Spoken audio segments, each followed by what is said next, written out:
A ver, pensemos en esto. ¿Qué pasa cuando una cultura, en vez de premiar la integridad, lo que celebra es la astucia, esa habilidad para saltarse las reglas? Bueno, a eso se le llama viveza criolla. Y hoy vamos a meternos de lleno a analizar cómo esa mentalidad puede literalmente carcomer las instituciones de un país desde adentro.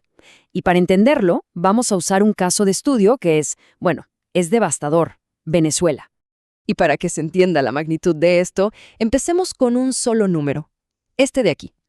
Es el puntaje de Venezuela en el último índice de percepción de la corrupción. Es un 10 sobre 100. Así de crudo. Ok, ¿y qué significa un 10 sobre 100 en el mundo real? Pues significa esto: el puesto 180 de 182 países.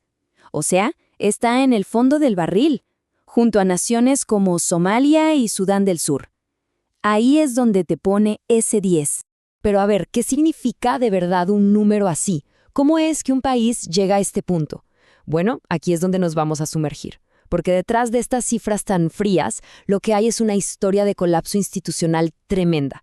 Y para entenderla tenemos que mirar más allá de las leyes en papel, más allá de los organigramas oficiales. Y aquí viene la clave de todo. Pensemos en las instituciones públicas, no como, como organizaciones ordenadas, sino como un ecosistema. Mejor dicho, como una jungla. Un lugar donde las reglas que están escritas en los manuales muchas veces no son las que de verdad importan para sobrevivir. Y esta cita, de verdad, lo resume todo. O sea, nos obliga a preguntarnos, ¿estamos hablando de un equipo de trabajo o de una jungla donde es sálvese quien pueda? Cuando se pierde el objetivo común, la misión, lo único que queda es la supervivencia del más astuto. Y en esta jungla vamos a ver que operan ciertos personajes, ciertos arquetipos que lo definen todo. En la cima de la cadena alimenticia, ¿a quién tenemos? Al león narcisista. Este es el líder que no premia los resultados, no. Premia la lealtad ciega. No busca gente competente que lo cuestione, busca gente que lo adore. Su ego es el sol de este sistema y necesita ser alimentado. Todo el tiempo. La crítica constructiva aquí no existe, solo la validación. Y claro, ¿qué atrae al león? Pues a su parásito natural, la rémora. Este es el psicofante, el que sobrevive pegándose al poder. Su trabajo es simple: aplaudir. Aplaudir cada decisión, sin importar cuál sea. Su función en el fondo es aniquilar cualquier tipo de debate y construir una cámara de eco perfecta para que el líder solo escuche lo que quiere oír. Luego tenemos a la hiena. ¡Qué personaje! La hiena no produce nada, no crea valor, pero se alimenta de los restos, de la información. Su especialidad es el rumor, el chisme. Lo usa como moneda para escalar, para crear facciones, para generar desconfianza. Es un experto en sembrar paranoia y con eso destruye cualquier posibilidad de tener un equipo unido. Entonces, ¿cuál es el resultado de todo esto?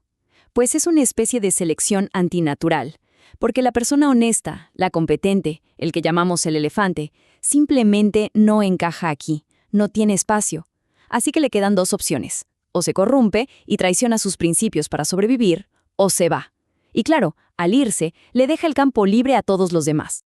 Y esto nos lleva a un punto que es fundamental para entender todo. Dentro de esta jungla que hemos descrito, la corrupción deja de ser algo malo, una aberración, se convierte de hecho en la decisión más lógica, pasa a ser el camino más racional y rentable para sobrevivir e incluso para prosperar.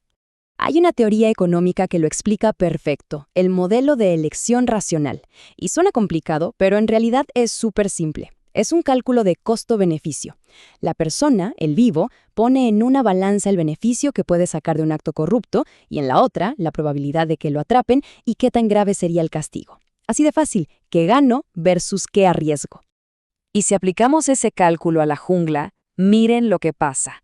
El beneficio de ser corrupto es altísimo. La probabilidad de que te atrapen es casi nula. Y si por alguna remota casualidad te atrapan, la sanción es mínima o directamente no existe. El resultado: la corrupción se vuelve racional. La viveza criolla no es solo una opción, no, se convierte en la estrategia ganadora. Y encima, Todo esto se refuerza con algo llamado el efecto MAM. ¿Qué es? Es el silencio que nace del miedo. El miedo a las represalias. La gente ve que las cosas se están haciendo mal, ven las irregularidades, pero nadie dice nada. Todos callan, para sobrevivir, para protegerse. Y ese silencio es veneno puro para cualquier organización, porque le impide corregir sus errores, le impide sanar. Ok, entonces, ¿cómo es que un ecosistema tan corrupto puede funcionar y además ocultarse a plena vista? Bueno, lo hace de una manera muy inteligente. Construye una fachada perfecta de leyes, de procedimientos, de códigos de ética, que en la práctica no significan absolutamente nada. Miren, por ejemplo esto. Es parte de la misión oficial de la Contraloría General de la República en Venezuela, la principal institución anticorrupción del país. Suena increíble, ¿verdad? Velar por el buen uso del patrimonio público, luchar contra la corrupción. En papel, el propósito es impecable, es noble. Pero, ¿qué pasa en la realidad? Pues la realidad es esta. Escándalos gigantescos. Odebrecht, el desfalco en PDVSA, las irregularidades en la empresa eléctrica, casos que involucran miles y miles de millones de dólares. ¿Y qué ha hecho la Contraloría? Según los informes, las investigaciones formales y serias brillan por su ausencia. La parálisis frente a la gran corrupción es total. Es evidente. Y a esto es a lo que se le llama un edificio de papel. Una estructura que se ve sólida por fuera, pero que no tiene nada por dentro. Se hacen foros sobre la ética del servidor público, se publican manuales, mientras por detrás se desactivan todos los controles reales. Para los expertos internacionales, los que hacen estas mediciones de corrupción, esto es un teatro. Son rituales vacíos que solo sirven para confirmar una cosa, que no hay un verdadero Estado de Derecho.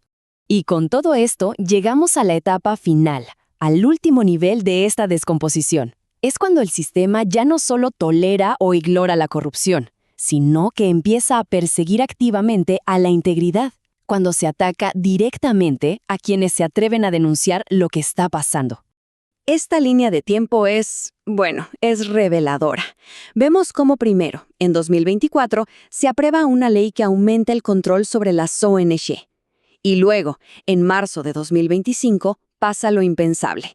Transparencia Venezuela, que es el capítulo local de Transparencia Internacional, la principal organización que monitorea la corrupción, se ve forzada a operar desde el exilio. Una decisión drástica, pero que nos dice mucho.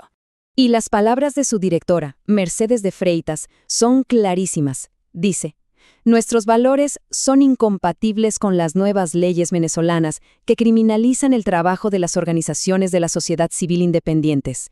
Fíjense en esa palabra, criminalizan. No es que no estén de acuerdo, no, es que su trabajo, el trabajo de pedir cuentas, se convirtió en un crimen.